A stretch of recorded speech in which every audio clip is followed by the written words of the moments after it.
আজ বুধবার 23শে পৌষ 2025 সালের 8ই জানুয়ারি। ধনুরাশি, ধনুলগ্ন, স্যাজিটেরিয়াস সাইন জাতক জাতিকাদের দিনটি কিন্তু মধ্যম প্রকৃতির অতিবাহিত হবে।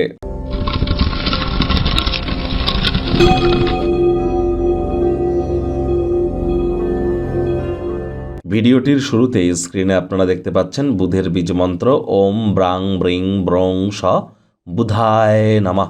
এটি আজ আপনারা সকাল দুপুর সন্ধ্যা 3 বেলা 108 বার জপ করুন, অত্যন্ত উপকৃত হবেন।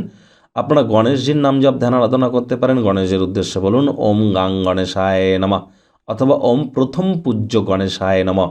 এবং গণেশজিকে পারলে আজ আপনারা 5টি দুর্বাঘাস অর্পণ করবেন। এটি আপনাদেরকে বহুলাংশ উপকৃত করবে। সবুজ রঙের বস্ত্র সামগ্রী পরিধান করুন, সবুজ রঙের জিনিস ডোনেট করতে পারেন। হিজড়া যারা আছে সমাজে, যারা উভয় লিঙ্গের, তাদেরকে সেবা শুশ্রূষা করলে, কোনো কিছু ডোনেট করলে অত্যন্ত উপকৃত হবেন। বিদ্যা, বুদ্ধি, ব্যবসা এবং মানুষের সাথে কমিউনিকেশন করবার ক্ষমতা, এগুলি কিন্তু ডাবল ফোল্ডে ইনক্রিজ পাবে। এ বিষয়ে কোনো সন্দেহের অবকাশ কিন্তু নেই। ভাগ্যমিটার আজ আপনাদের বলছে 6 আউট অফ 10, ভাগ্য আপনাদের অনুকূলেই থাকবে। তবে সম্পর্কের ক্ষেত্রে এবং স্বাস্থ্যগত ব্যাপারে আপনাদেরকে একটু সাবধানতা অবলম্বন করেই চলতে হবে। কায়িক পরিশ্রমের কারণে শরীরে ক্লান্তি কিন্তু আসতেই পারে, মানসিক শান্তির ব্যাঘাত ঘটতে পারে এই অস্বস্তির কারণে।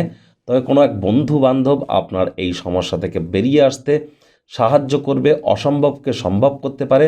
অনেক ধনুরাশির জাতক জাতিকা আছেন যারা বিগত বেশ 8-9 বছর ধরে বিভিন্ন সমস্যার মধ্য দিয়ে চলছেন। আগত বছরটি আপনাদের জন্য অতুলনীয়। আমি আগত বছর কেন বলি, কারণ নিউমারোলজি ওয়াইজ 20শে ফেব্রুয়ারি থেকে বছর শুরু হয়। তাহলে 20শে ফেব্রুয়ারি আর বলতে গেলে এপ্রিল মাসের পর থেকে আপনাদের জন্য সময়ের সুযোগ রাজকীয়। সময়ের সুযোগের সদ্ব্যবহার করবেন। ইয়ারলি রাশিফল চ্যানেলে আপলোড করা হয়েছে, সময়ের সুযোগ বুঝে দেখে নেবেন। জমি বাড়িতে আর্থিক লেনদেন করার জন্য দিনটি কিন্তু দুর্দান্ত একটি দিন। আয় ইনকামও বাড়বে। চাকরিজীবী যারা আছেন, যোগ্য কর্মচারী হয়ে থাকলে প্রমোশন, পদোন্নতি, স্যালারি ইনক্রিমেন্ট হতেই পারে। কাজের জায়গায় প্র্যাকটিক্যাল অ্যাটিটিউড, প্র্যাকটিক্যাল যে আপনার নলেজ, এগুলি আপনাদেরকে প্রশংসার পাত্রপাত্রী করতেই পারে। আজ শিক্ষার্থী বিদ্যার্থীদের পড়াশোনায় মনোনিবেশ করতে একটু সমস্যা দেখা দেবে। আজ আপনাদের উচিত কোনো প্রকার নেতিবাচক অনুভূতির আশ্রয় গ্রহণ করা থেকে বিরত থাকা। আজ আপনাদের সন্তান সন্ততি থেকে থাকলে তাদের এদিকেও কঠোর সজাগ দৃষ্টি বজায় রাখুন। হাউস ওয়াইফ যারা আছেন তাদেরকে বলবো দিনের শুরুটা তাড়াতাড়ি করুন। প্রেমিক প্রেমিকা, স্বামী স্ত্রী, ভালোবাসার মানুষের চরিত্র নিয়ে সন্দেহবাতিক যেন হবেন না। আজ ছাত্রছাত্রীদের পড়াশুনোর কাজ আজই কমপ্লিট করুন, কালকের জন্য ফেলে রাখবেন না, তাহলে আলসেমি আপনাদেরকে কিন্তু গ্রাস করতেই পারে।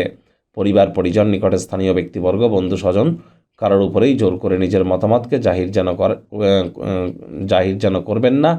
আজ শত্রুপক্ষ বিরোধী পক্ষ একটু হলেও শক্তিশালী কিন্তু থাকছে।